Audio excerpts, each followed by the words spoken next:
Hi, folks, and welcome back. I hope you're all well. I know some of you are suffering during these difficult times, a period of transition for many of us having to cope with the ongoing COVID situation, where so many of us had to make huge changes to our lives, our work situation, in our families, a period of mourning for some and stress for others. Thrown into the mix, we had violence in my country, which saw more than 100 people die needlessly. In the United States, families had to say goodbye to their sons and daughters who bravely tried to save others in Afghanistan. There were huge fires in Europe and hurricanes in the United States. It all becomes a bit much, doesn't it?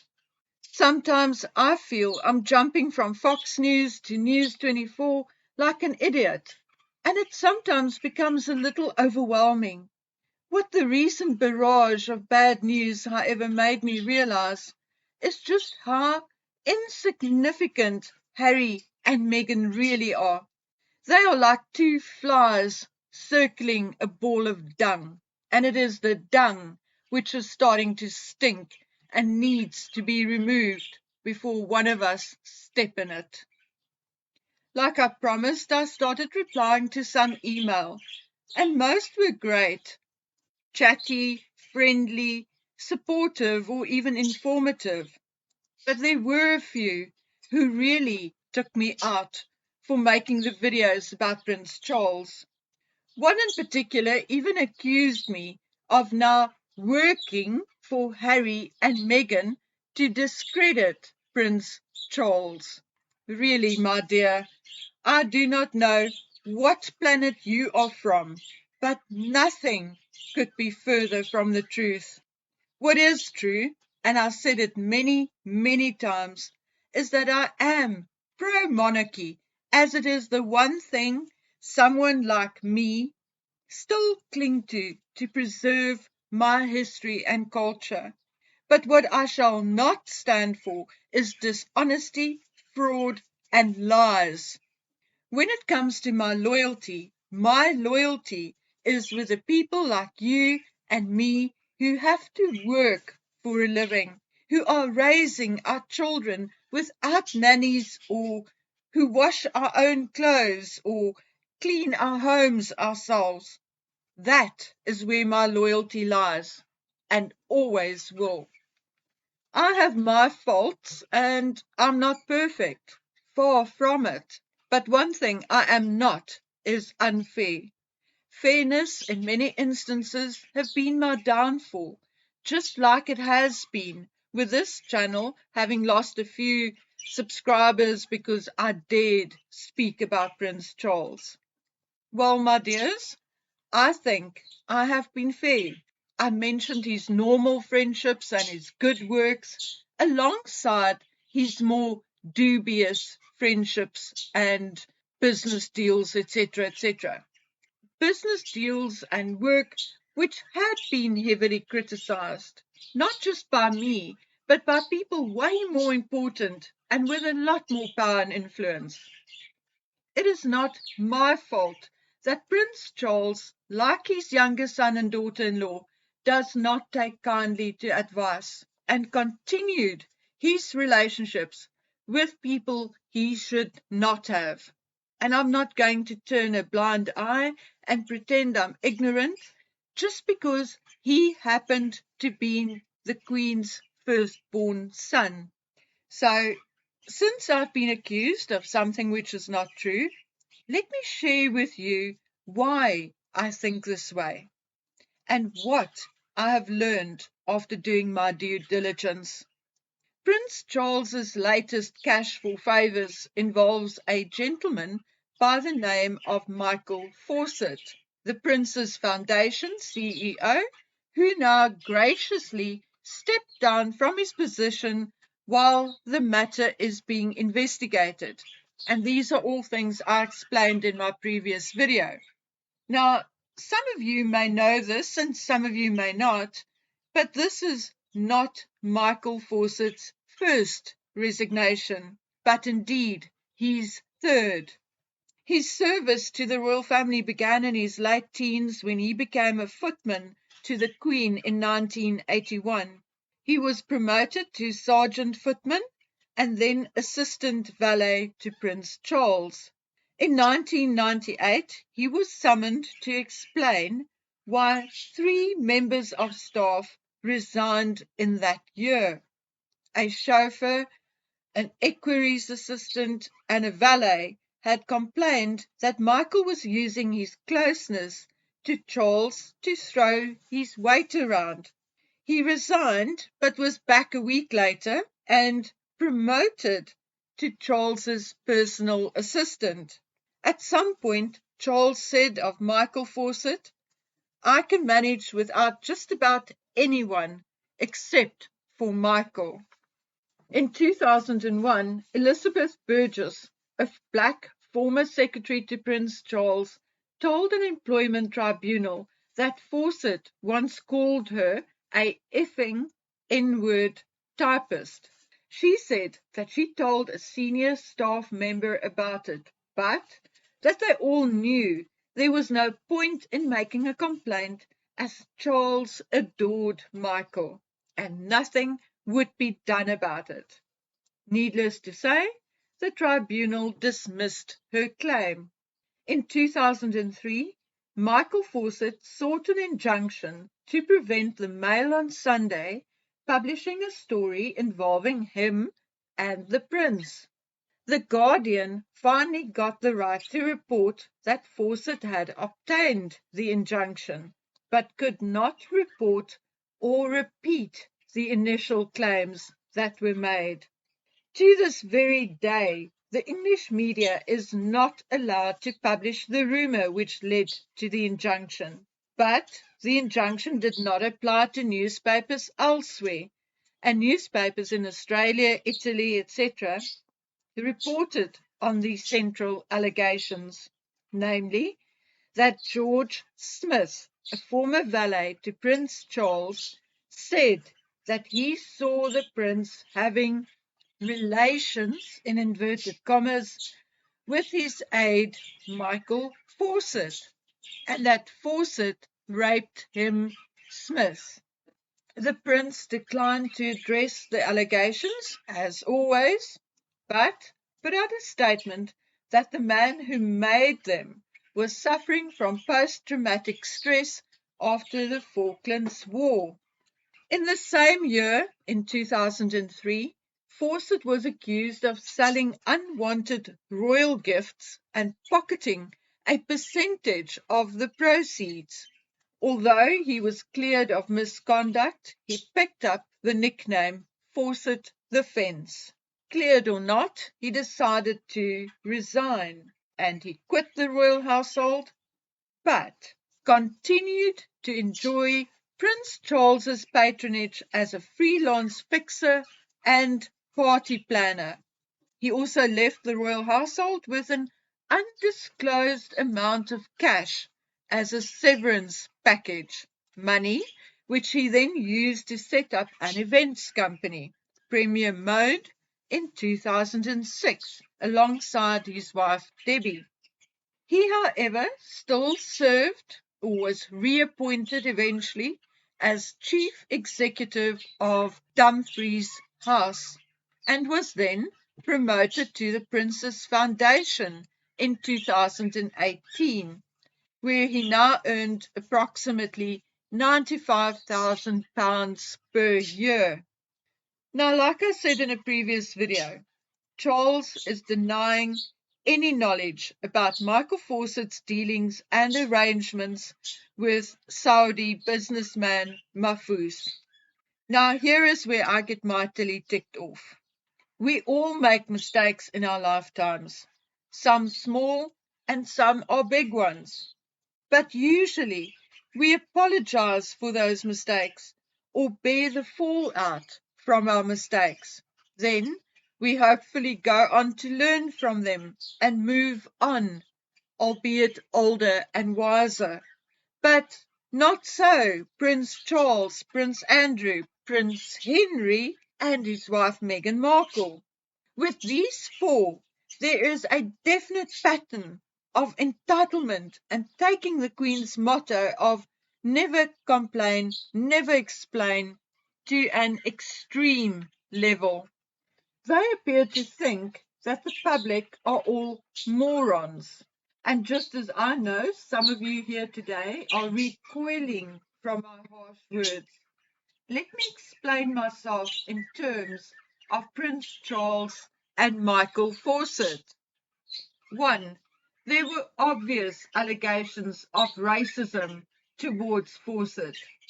Now, Prince Charles is not racist, not even a little bit, yet he did nothing to punish Fawcett or to apologize to his other staff. 2. There were allegations that Fawcett stole the unwanted royal gifts, but he did not steal it, and he did not keep all the money. He only kept a portion, a commission, shall we call it. So where did the rest of the money go? Back to Prince Charles? Or was it paid to one of his charities or his trust? 3. Each time Michael Fawcett was forced to resign in 1998 for bullying and in 2003 for selling those royal gifts, he was reinstated. And not only reinstated, but given a promotion or a higher position. 4. It is also said that Charles talked to Michael Fawcett 3 or 4 times per day, and therefore the idea that Michael Fawcett could run a rogue operation without telling Prince Charles is just not believable. Number 5. When we look at the incidents with Win Parker and now Michael Fawcett, it is almost ludicrous to think that Prince Charles was utterly clueless. Can you imagine Win Parker or anyone else phoning Prince Charles and ordering him to go to Dumfries' house for a weekend without telling him why or who the person is that he will be entertaining? No, it is not believable. The only person who can order Charles to do anything is the Queen. And I'm sure even the Queen would tell him why she wants to see him. Now, can you imagine Fawcett going to Prince Charles, his boss, and instructing him to arrange for a private ceremony at Buckingham Palace to hand over a CBE to a rich Arab businessman? I sincerely do not think Michael Fawcett has the power or influence to procure such an honor for anyone, let alone instruct his boss to do so in a private ceremony. It is just not possible.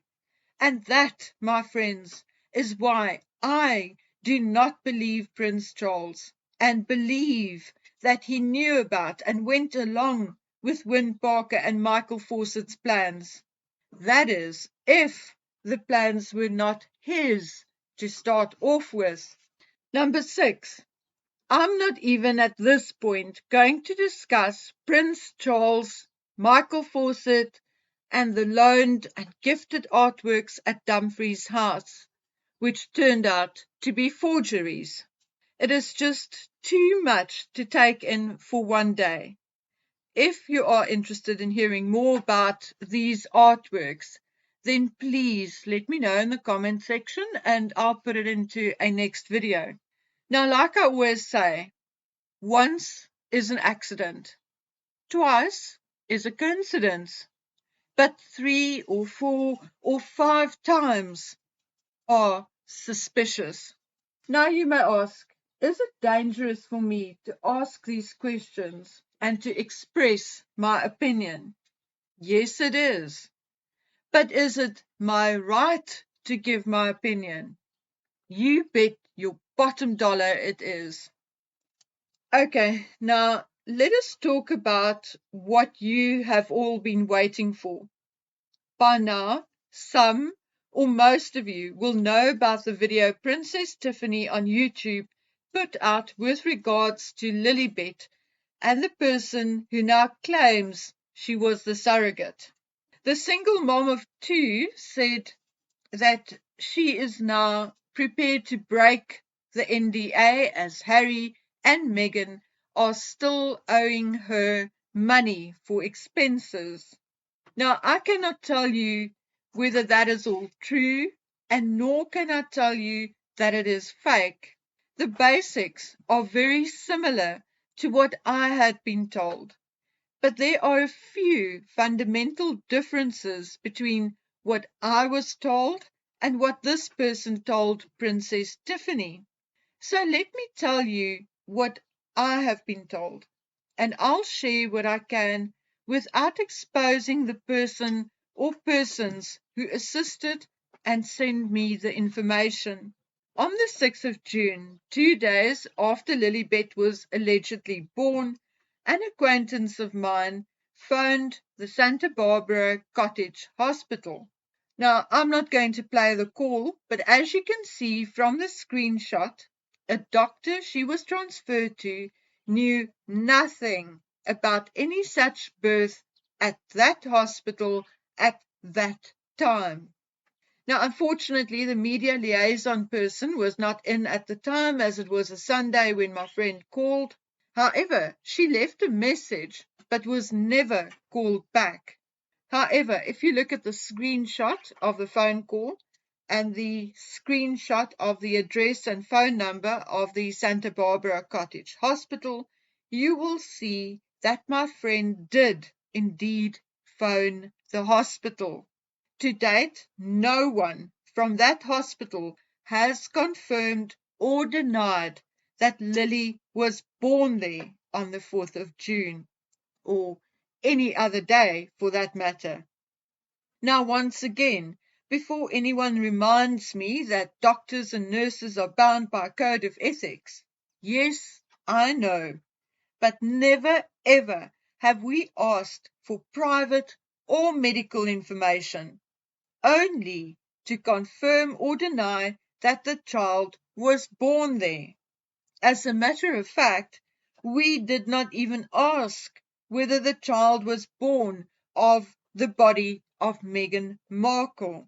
Now, here is the first thing where my information differs from Tiffany's video. Princess Tiffany's source said that the surrogate was a California woman. I was told that she was living in California when the arrangements were made with Harry and Meghan. But after falling out with Meghan Markle, she went to live with family in Colorado, and that the child was likely born there. I was also told that she was a young Caucasian American woman. I was further told that the child was not handed to the Markles straight away, and that there were complications with the agreement, and that, according to my source, the child was not yet handed over to Harry and Meghan by the 24th of June. But in the meantime, I was also told that, one, that Lilibet does not have Meghan Markle's DNA, only Harry's; two, that the mother was young, and that Meghan Markle had offered her $1.3 million to sign off on everything, sign the documents, and to walk away. But for some reason, it was not accepted at the time. Thirdly, I was also told that birth records for a Diana Mary Mountbatten Windsor was found in Los Angeles. Now, I was a bit late looking that up, and maybe by the time I got on a respectable site, it was removed because I could not find it. I did find a Mary Mountbatten, but she seems to be an older woman.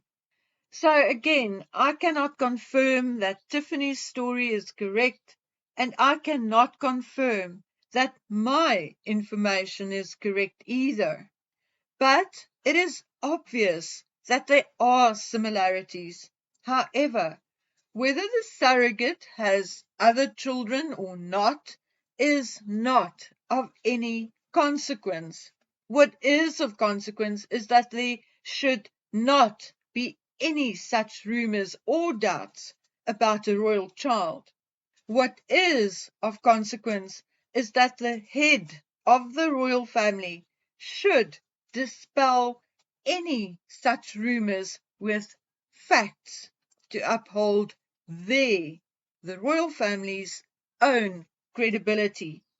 That is where the problem lies.